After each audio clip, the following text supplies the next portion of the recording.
جنگ قادسیہ کے اندر ایک ایسا موقع آ گیا تھا کہ ایک قلعہ فتح نہیں ہو رہا تھا پرشین امپائر کا. مسلمانوں نے بڑی کوشش کر لی. حضرت انس بن مالک کے بھائی تھے ایک. یہ وہی بھائی تھے جن کے بارے میں نبی علیہ السلام فرمایا تھا کہ بعض اللہ کے بندے ایسے ہیں کہ اللہ پہ قسم کھا لینا اللہ ان کی قسم پوری کرتا ہے. وہ یہی تھے نا. ان کی بیوی نے کسی کو مکہ مارا, اس کے دانت ٹوٹ گئے. وہ عورت شکایت لے کے آئی تو قرآن میں کیا ہے سورہ المائدہ کے اندر, دانت کے بدلے دانت, کان کے بدلے کان, ناک کے بدلے ناک. تو اس نے کہا میں تو بدلہ لوں گی جتنے دانت میرے ٹوٹے ہیں اس کے. تو یہ صحابی حضور صلی اللہ علیہ وسلم کے پاس آئے. حضور نے فرمایا کہ تیری بیوی کے تو اب دانت توڑنے پڑیں گے قصاصاً. تو ان کی زبان سے لکھا اللہ کی قسم میری بیوی کے دانت نہیں ٹوٹیں گے. اچھا یہ بات کی تو تھوڑی دیر بعد وہ عورت آئی, اس نے کہا کہ میں نے معاف کیا اس کو. تو آپ فرمایا اللہ کے بعض بندے ایسے ہیں کہ کسی معاملے میں قسم اٹھا دینا انجانے میں بھی اللہ ان کی بات پوری کر دیتا ہے. ان کو بھی نہیں پتا تھا. یہ جو کہتے ہیں ہمارے بزرگ وہ آدھی روایت سناتے ہیں, یہ پوری روایت اس طرح ہے. ان کے بارے میں حدیث تھی تو صحابہ نے تستر, وہ جگہ تھی پرشین امپائر میں, آج بھی ہے ایران کے اندر, تستر شہر ہے. تو صحابہ نے آ کے ریکویسٹ کی. اس سنن کبریٰ البیہقی کے اندر بھی آپ کو مل جائے گا, اور دلائل النبوہ امام بیہقی کی کتاب کے اندر بھی مل جائے گا. یہ صحیح سند کے ساتھ.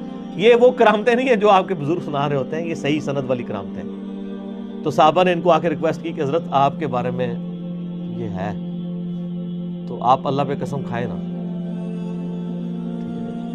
تو اب ظاہر ہے کہ ایک وہ پہلے تو حادثاتی معاملہ ہوا تھا نا, اب تو یہ تو کنفرم نہیں ہے, لیکن وہ یہ چاہتے تھے کہ اگر اس قسم کے بعد واقعی مسلمانوں کو فتح ہوتی ہے نا تو اس کے بعد پھر مجھے زندہ رہنے کا جواز نہیں ہے.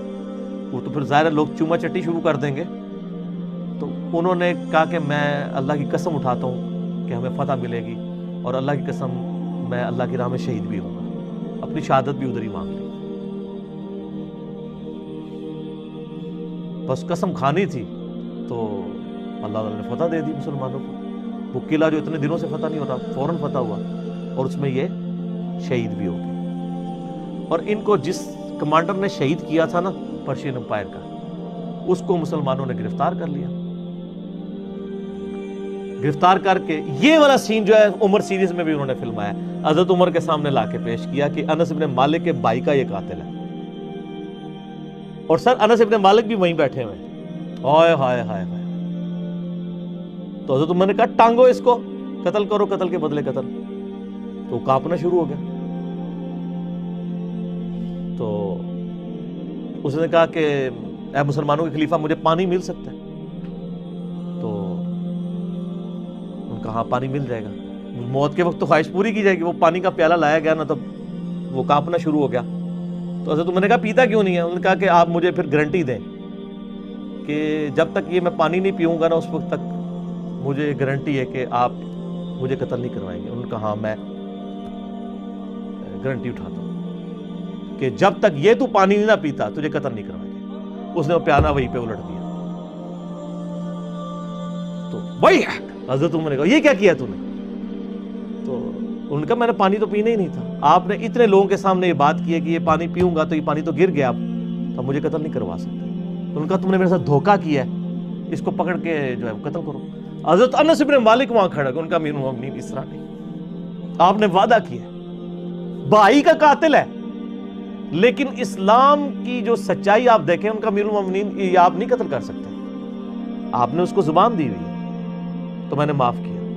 انہوں نے معاف کیا, اس نے کلمہ پڑھ کے مسلمان ہو گیا.